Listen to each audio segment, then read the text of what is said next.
The Travels of Marco Polo, Book 2, Chapter 25, of the 12 barons appointed for the affairs of the army and the 12 others for the affairs of the empire. The Great Khan selects 12 noblemen of high rank whose duty it is to pass every decision respecting the army.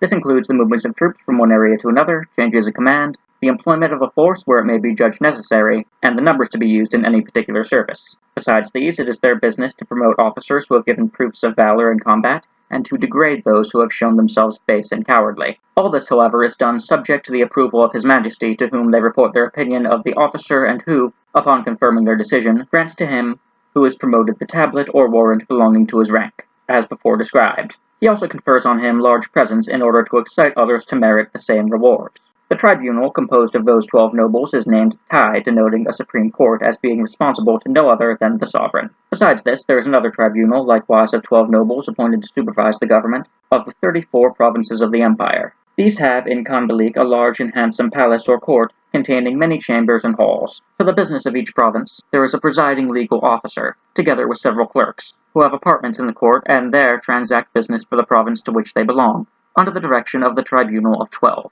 These choose persons for the governments of the several provinces, whose names are presented to the Great Khan for confirmation. They also supervise the collection of revenue, both from land and customs, together with its disbursement, and have control of every other department of state, with the exception only of what relates to the army. This tribunal is named Sheng, signifying that it is the second high court, and, like the other, responsible only to the Great Khan, but the Tai is regarded as superior in rank and dignity to the latter. Chapter 26 of the stations for post horses and couriers. From the city of Khanbalik there are many roads leading to different provinces, and each of these, that is to say, on every great high road, every 25 or 30 miles there are stations with accommodations for travelers. These are called yan, or post houses. They are large and handsome buildings with well-furnished apartments hung with silk and provided with everything suitable to persons of rank. Even kings may be lodged at these stations in a becoming manner, as everything that may be required may be obtained from the towns in the vicinity, and for some of them the court makes regular provision.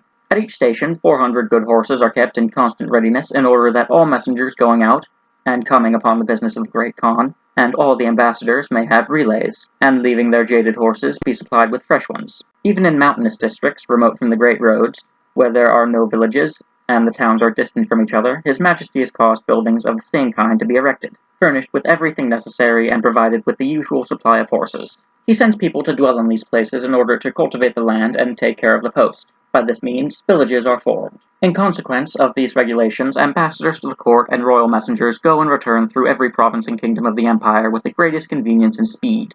In the management of all this, the Great Khan exhibits a superiority over every other emperor or king on earth. In his dominions, no fewer than 200,000 horses are thus employed, and 10,000 buildings with suitable furniture are kept up. It is indeed so wonderful a system and so effective in its operation as it is scarcely possible to describe. If it be asked how the population of the country can supply sufficient men for these duties, and by what means they can be supported, we may answer that all the idolaters and likewise the Saracens keep 6, 8, or 10 women according to their circumstances, by whom they have a prodigious number of children. Some of them have as many as 30 sons capable of following their fathers in arms, whereas with us a man has only one wife, and even although she should prove barren, he is obliged to pass his life with her, and is thus deprived the chance of raising a family.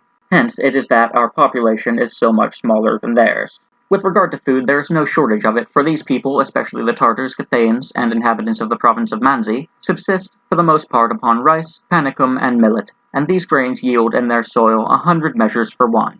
Wheat indeed does not yield a similar increase, and since they do not use bread, it is eaten only in the form of noodles or faranas. The former grains they boil in milk or stew with their meat. No spot on earth that can possibly be cultivated is suffered to lie idle, and their cattle multiply exceedingly, insomuch that when they take to arms, there is scarcely an individual that does not carry with him 6, 8, or more horses for his own personal use. All this will explain why they have so large a population and such abundance to support it. In between the post houses there are small villages at a distance of every 3 miles, which may contain about 40 cottages. In these are stationed the foot messengers in the service of His Majesty. They wear girdles around their waists, to which several small bells are attached, and as they run, only 3 miles from one station to the next, the ringing gives notice of their approach, and preparation is accordingly made by a fresh courier to continue with the packet. It is thus carried so swiftly that in the course of 2 days and nights, His Majesty receives news that normally could not be obtained in less than 10 days. It often happens that in the fruit season, fruit gathered in the morning at Khanbalik is conveyed to the Great Khan at Shangtu by the evening of the following day, although the distance is generally considered as 10 days' journey. At each of these 3-mile stations there is a clerk whose business it is to note the time at which one courier arrives and the other departs. This is also done at all the post houses. Besides this, officers pay monthly visits to every station to check the management of them and to punish those couriers who have not been diligent enough. All couriers are not only exempt from tax but also receive good allowances from His Majesty. The horses in his service do not incur any direct expense, the cities, towns, and villages in the neighborhood being obliged to furnish and maintain them. By His Majesty's command, the governors of the cities have experts determine the number of horses the inhabitants can supply, those on each side of the station contributing their due share. The cost of the maintenance of the horses is afterward deducted by the cities out of the revenue payable to the Great Khan. It must be understood, however, that all the 400 horses are not constantly on service at the station, but only 200, which are kept there for the space of a month.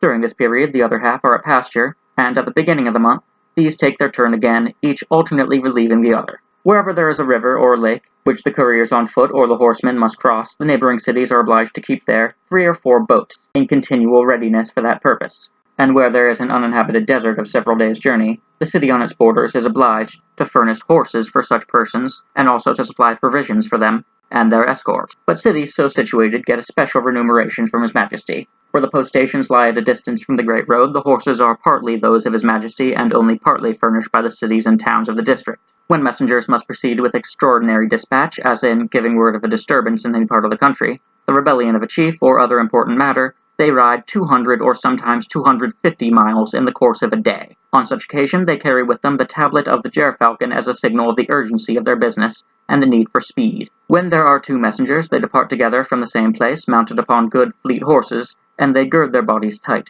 bind a cloth round their heads, and push their horses to the utmost. They continue thus till they come to the next post house 25 miles distant, where they find 2 other horses fresh and ready to go. They spring upon them without pausing, and changing in the same manner at every stage until evening, they can cover 250 miles.